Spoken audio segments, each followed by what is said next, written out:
환승이별의 심리를 딥다이빙 해보겠습니다. 결론부터 말씀드리면 환승이별은 예측 가능하고 대처 방법이 있으며 당한 사람이 힘을 키우는 게 가장 중요합니다. 여러분 안녕하세요. 러브 SOS 365입니다. 오늘은 환승이별에 대해서 좀 깊이 있게 다뤄보려고 하는데요. 댓글 보니까 너무 많은 분들이 이 문제로 고생하고 계시더라고요. 특히 어떤 분은 이렇게 남겨주셨어요. 완전 예상치 못했는데 갑자기 다른 사람 만난다고 하면서 이별 통보했다. 정말 배신감이 든다고 하시는데 진짜 마음이 아팠습니다. 그런데 사실 환승이별은 생각보다 패턴이 명확해요. 저도 상담하면서 정말 많이 봤거든요. 거의 똑같아요. 그래서 오늘은 이 환승이별의 심리부터 시작해서 어떻게 예측할 수 있는지, 그리고 무엇보다 중요한 건 당했을 때 어떻게 대처해야 하는지까지 쭉 훑어보겠습니다. 먼저 환승이별이 뭔지부터 정확히 짚고 넘어가야겠어요. 환승이별은 현재 연인과의 관계가 완전히 끝나기 전에 이미 다른 사람과 관계를 시작해놓고 그 다음에 이별을 통보하는 거예요. 지하철 환승하듯이 한 사람에서 다른 사람으로 갈아타는 거죠. 이런 사람들의 심리가 어떤지 아세요? 일단 감정적으로 굉장히 불안해요. 혼자 있는 걸 견디지 못해서 항상 누군가와 연결되어 있어야 한다는 강박이 있어요. 마치 원숭이가 나무에서 나무로 건너갈 때 한 손은 놓지 않고 다른 손으로 다음 나뭇가지를 잡는 것처럼요. 그리고 이런 사람들은 대체로 자존감이 낮아요. 다른 사람의 관심과 애정으로 자신의 가치를 확인하려고 하거든요. 그래서 새로운 사람이 나타나서 관심을 보이면 거기에 굉장히 취약해져요. 특히 도파민 중독 같은 패턴도 보이는데 새로운 사람을 만날 때 느끼는 그 짜릿함에 중독되어 있는 경우가 많아요. 제가 상담했던 분 중에 이런 케이스가 있었어요. 남자친구가 갑자기 바빠지기 시작했다고 하더라고요. 원래는 매일 연락하고 만났는데 갑자기 일이 바쁘다면서 연락도 뜸해지고 만나자고 해도 핑계를 대기 시작했대요. 그런데 나중에 알고 보니까 회사 후배랑 이미 만나고 있었던 거예요. 환승이별을 하는 사람들의 패턴을 보면 정말 뻔해요. 일단 기존 연인에게 서서히 거리를 두기 시작해요. 연락 빈도가 줄어들고 만나는 횟수도 줄어들어요. 그리고 작은 일에도 트집을 잡기 시작해요. 싸움을 유발하려고 하는 거죠. 왜냐하면 헤어질 명분을 만들어야 하거든요. 또 이런 사람들은 상대방을 나쁜 사람으로 만들려고 해요. 자기가 나쁘게 보이기 싫으니까 상대방한테 문제가 있다고 프레임을 씌우는 거예요. 네가 너무 집착한다. 네가 나를 이해하지 못한다. 이런 식으로 말이에요. 그런데 더 웃긴 건 어떤 사람들은 착한 척하면서 헤어지려고 해요. 우리는 친구로 지내는 게 좋을 것 같아. 나는 지금 연애할 준비가 안 되어 있는 것 같아. 이런 식으로 포장하는 거죠. 하지만 사실은 이미 다른 사람과 만나고 있는 상황이에요.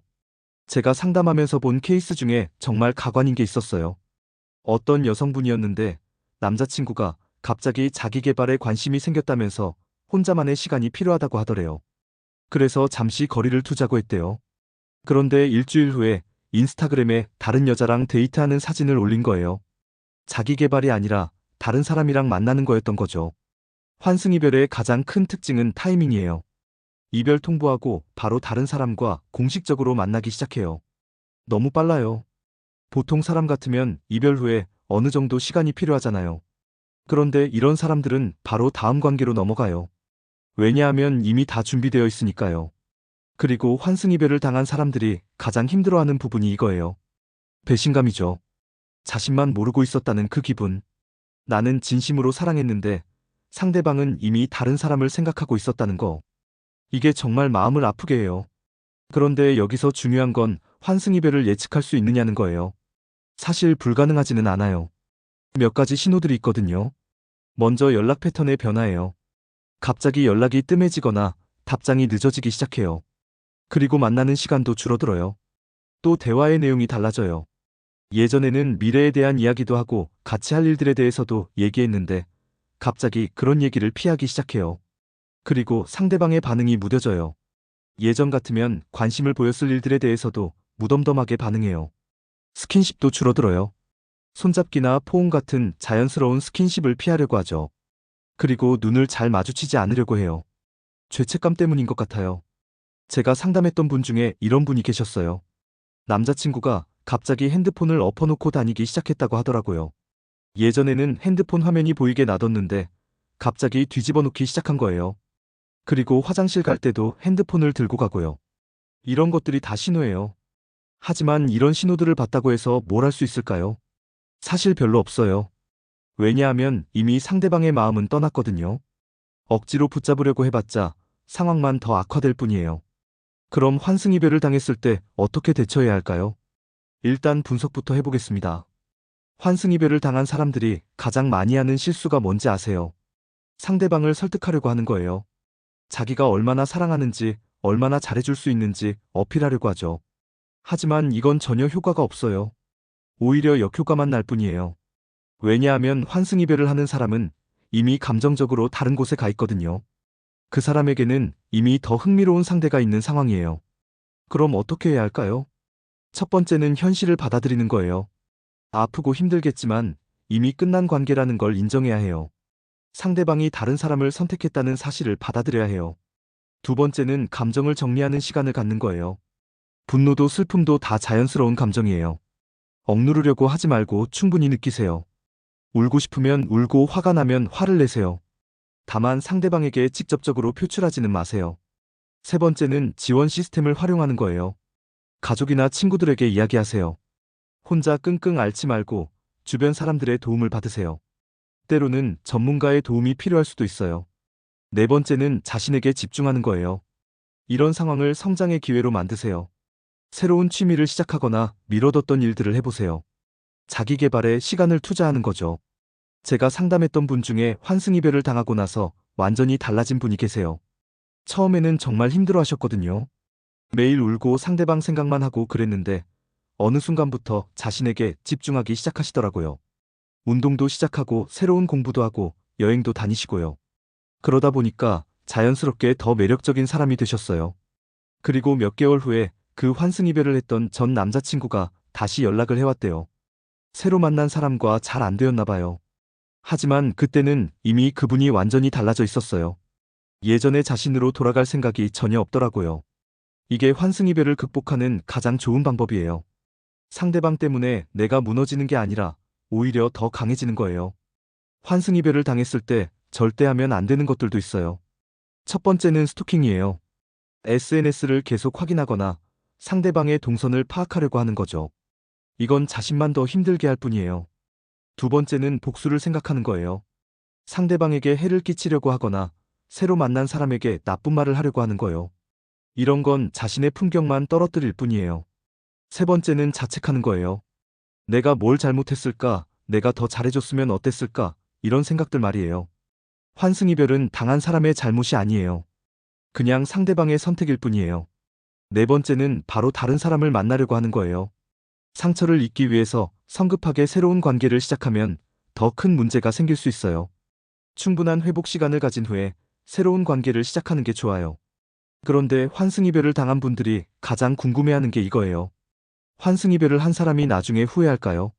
솔직히 말씀드리면 경우에 따라 다르긴 한데 의외로 후회하는 경우가 많아요. 왜냐하면 환승으로 시작한 관계는 기반이 약해요. 진정한 사랑이 아니라 일시적인 감정이나 도피성 관계일 가능성이 높거든요. 그래서 시간이 지나면서 새로운 관계에도 문제가 생기기 시작해요. 그리고 환승이별을 한 사람들은 죄책감을 갖고 살아가요. 깊숙한 곳에서는 자신이 잘못했다는 걸 알고 있거든요. 그래서 나중에 전 연인을 그리워하게 되는 경우가 많아요. 제가 아는 케이스 중에 이런 게 있어요. 어떤 남성이 환승이별을 했는데 새로 만난 사람과 결혼까지 했어요. 그런데 몇 년 후에 전 여자친구를 우연히 만났는데 그때 완전히 다른 사람이 되어 있더래요. 더 성숙해지고 매력적이 되어 있었던 거죠. 그때 후회가 밀려왔다고 하더라고요. 하지만 중요한 건 그런 후회가 있다고 해서 다시 돌아가면 안 된다는 거예요. 한번 환승이별을 한 사람은 또 할 가능성이 높거든요. 그게 그 사람의 패턴이에요. 그럼 환승이별을 예방할 수 있는 방법이 있을까요? 완전히 막을 수는 없지만 어느 정도 예방할 수는 있어요. 첫 번째는 상대방을 잘 관찰하는 거예요. 평소에 다른 사람들과 어떤 식으로 관계를 맺는지 보세요. 친구들과의 관계에서도 패턴이 나타나거든요. 두 번째는 소통을 잘하는 거예요. 관계에서 문제가 생겼을 때 피하지 말고 이야기하세요. 문제를 방치하면 상대방이 다른 곳에서 위로를 찾을 수 있어요. 세 번째는 자신의 매력을 계속 키우는 거예요. 연애를 시작했다고 해서 자기 개발을 멈추면 안 돼요. 계속 성장하고 발전하는 모습을 보여주세요. 네 번째는 적당한 거리를 유지하는 거예요. 너무 집착하지도 말고 너무 무관심하지도 마세요. 상대방이 숨쉴 공간을 줘야 해요. 하지만 이 모든 걸 다 해도 환승이별을 당할 수 있어요. 왜냐하면 결국은 상대방의 선택이거든요. 내가 아무리 잘해줘도 상대방이 다른 사람을 선택하면 어쩔 수 없는 거예요. 그래서 가장 중요한 건 결국 자신을 사랑하는 거예요. 다른 사람의 선택에 따라 내 가치가 결정되는 게 아니에요. 나는 누가 뭐라고 해도 소중한 사람이에요. 환승이별을 당했다고 해서 연애에 대한 두려움을 갖지 마세요. 모든 사람이 환승이별을 하는 건 아니에요. 진짜 사랑을 하는 사람들도 많아요. 단지 잘못된 사람을 만났을 뿐이에요. 그리고 환승이별을 경험한 분들이 오히려 더 현명한 연애를 하게 되는 경우가 많아요. 사람을 보는 눈이 생기거든요.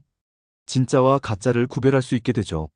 제가 상담하면서 느낀 건 환승이별을 당한 분들이 나중에 더 좋은 사람을 만나는 경우가 정말 많다는 거예요. 왜냐하면 그 경험을 통해서 성장하거든요. 더 단단해지고 더 지혜로워져요. 마지막으로 환승이별을 당한 분들에게 드리고 싶은 말씀이 있어요. 지금은 정말 힘들고 아프겠지만 이것도 지나갈 거예요. 시간이 정말 좋은 약이에요. 그리고 이 경험이 여러분을 더 강하게 만들어줄 거예요. 상대방을 원망하거나 자책하지 마세요. 그냥 잘못된 사람이었다고 생각하세요. 그리고 자신에게 집중하세요. 더 나은 사람이 되기 위해서 노력하세요. 환승이별은 끝이 아니라 새로운 시작이에요.